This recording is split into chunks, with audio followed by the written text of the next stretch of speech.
In today's video, we have 5 quick furniture restoration tutorials. This is part 1. The first tutorial I have for you today is how to dry brush. Dry brushing is just as it sounds. Your brush will have a small amount of paint on it. After you get a small amount of paint on your brush, offload the majority of it. For the item I'm dry brushing, wiping the brush off on the edges of the container is enough.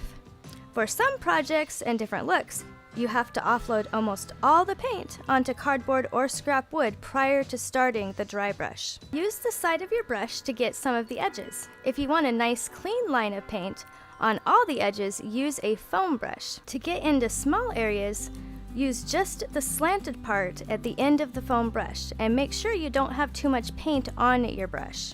Now that I've dry brushed all around the design in the bottom, I'm going to use the foam brush to get all of the edges so they're nice and clean.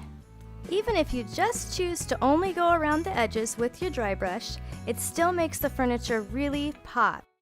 And this is the finished product. How beautiful! I hope you learned something today from the dry brushing technique.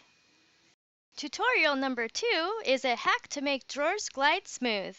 For wooden drawers with wooden gliders, simply take either a candle the same color as the drawers, white or neutral, and rub it all over the entire drawer side.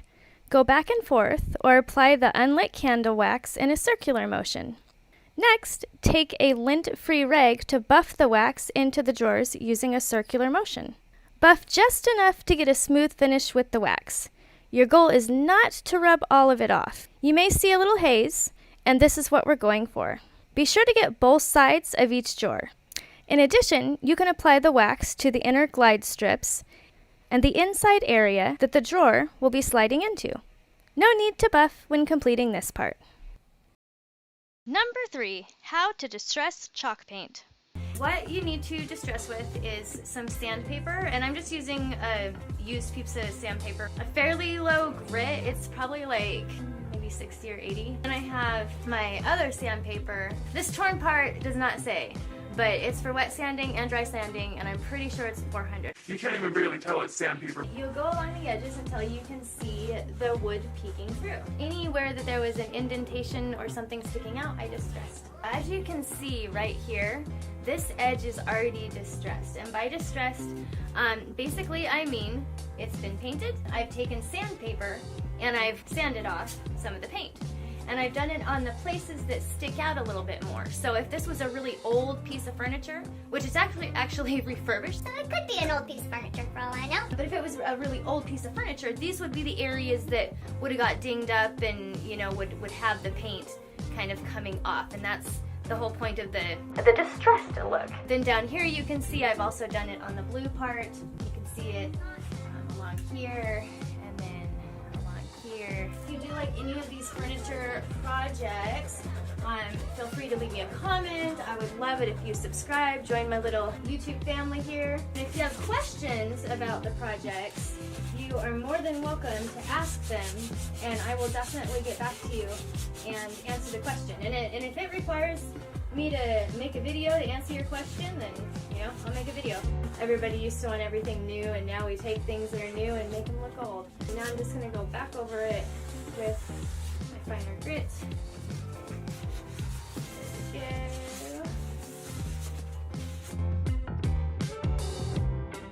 What I like about the distressed look is it just kind of brings out all of the features of the table or the item that you're distressing. Without this sanded here, you know, maybe you wouldn't notice that there's a little indentation.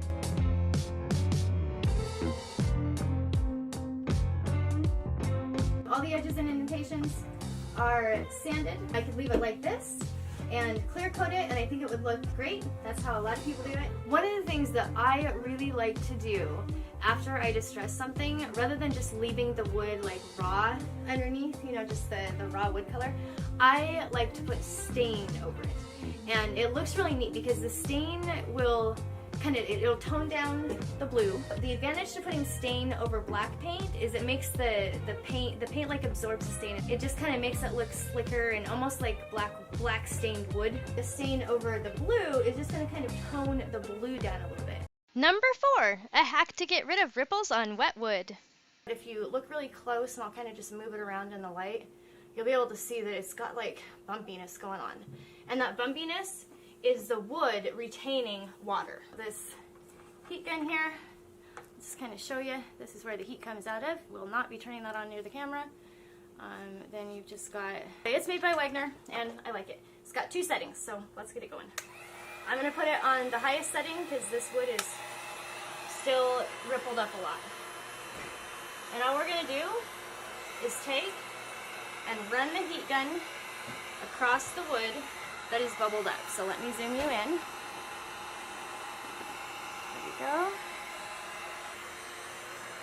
So here we go. And if you need to do it a little bit more to get the ridges out, the lumps out, the ruffles have ridges out, then just do it a little bit more. But wait until it cools off first, and then you'll be set. Number 5, how to stencil.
Value out of this video, go ahead and hit the thumbs up button. If you didn't get value, hit the thumbs down button. And as always, thank you so much for watching. Please like and subscribe. It would really help my channel out if you do like the video. I do post videos every week. You guys have a great day. Thank you for watching, and peace